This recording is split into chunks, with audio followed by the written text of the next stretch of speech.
देश में नए संसद भवन में विशालकाय अशोक स्तंभ के अनावरण के बाद से ही राजनीतिक विवाद खड़ा हो गया है। दरअसल नए संसद भवन में लगे अशोक स्तंभ में लगे शेर को लेकर विवाद हो गया है।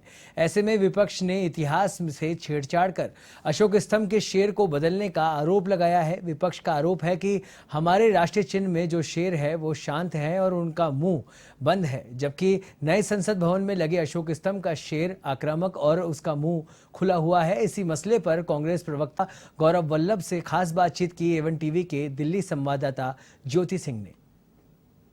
हमारे साथ इस वक्त बात करने के लिए मौजूद है कांग्रेस के प्रवक्ता गौरव वल्लभ जी। गौरव जी, जिस तरीके से लगातार देश भर में महंगाई बढ़ती चली जा रही है, अर्थव्यवस्था की बात करें तो वो भी लगातार गिरती चली जा रही है, कैसे देख रहे हैं? पहले मध्यम आय वर्गीय और निम्न आय वर्गीय परिवारों की थाली से रोटी छीनी गई आटे पर 5% जीएसटी लगाकर, और अब जो कल आंकड़े आए महंगाई के, उसमें सब्जियों के दाम 17.37% से बढ़े।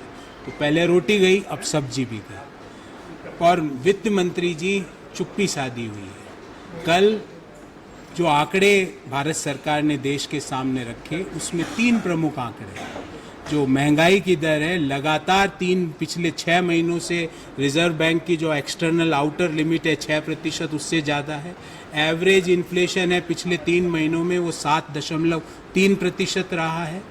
जो बेरोजगारी की दर है देश में लगातार जून महीने में मई की तुलना में बढ़ी है और 7.8% हो गई, और अगले तिमाही में महंगाई की दर 7.3% से बढ़कर 7.4% रहने की होगी।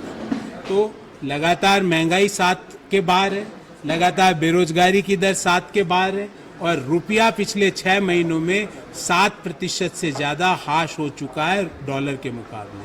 और वित्त मंत्री जी सौर मंडल के तारों के ट्वीट देश को कर रही है कि यूरेनस, प्लूटो ये कितने सुंदर है।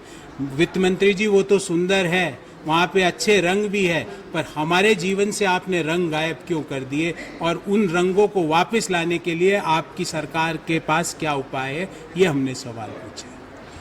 गौरव जी, अभी अशोक स्तंभ की एक नई तस्वीर सामने आ रही है जिसमें शेर दहाड़ते हुए दिखाई दे रहे हैं, कैसे देख रहे हैं आप इसको? देखिए, राष्ट्रीय धरोहर, राष्ट्रीय चिन्ह, राष्ट्रीय एम्बलम, राष्ट्रीय ध्वज, वो एक एक्ट के तहत उनका निर्धारण किया जाता है। उसमें किसी भी तरह की अगर छेड़छाड़ की जाती है तो वो दंडनीय अपराध माना जाता है। मेरे सिर्फ 2 सवाल हैं। नंबर 1, सत्यमेव जयते को हटा के मोदी जी वहाँ क्या लिखना चाहते हैं, बस ये बता दें। एक तो पहली बात। दूसरी बात, जो ये धरोहरें हैं, ये शेर की भावना, मुद्रा, ये बरसों से चली आ रही है। इस भावना, मुद्रा और शेर को जिन लोगों ने कभी देखा ही नहीं, वो शेर का चिन्ह क्या पहचान सकते हैं?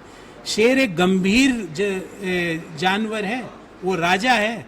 राजा हमेशा दांत दिखाता हुआ नहीं घूमता है, एक गंभीरता होती है। जंगल का राजा होता है शेर, जो दांत दिखाते हुए तो भेड़िए और लोमड़ी घूमते हैं जंगलों में।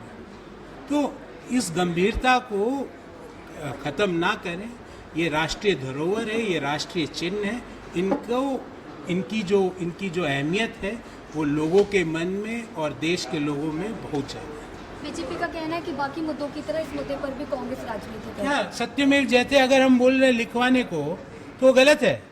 तो क्या लिखा है? मोदी मेव जयते, क्या लिखना चाहते हैं वहां पर? तो सत्य की जीत नहीं होती। अगर उनका विश्वास नहीं है तो बोल दे कि भाई हम इस बात में विश्वास नहीं करते कि सत्य की जीत होती है। हमारा तो विश्वास है, देश के 99.9% लोगों का विश्वास है। और इन चिन्हों में छेड़खानी, मैं फिर कह रहा हूं, एक दंडनीय अपराध है। वो क्यों करना चाह रही है भारत सरकार? धन्यवाद हमें वक्त देने के लिए। तो कांग्रेस के राष्ट्रीय प्रवक्ता हमसे यहाँ पर बातचीत में जुड़े हुए थे। कैमरा पर्सन रेहान के साथ ज्योति सिंह, एवन टीवी, दिल्ली।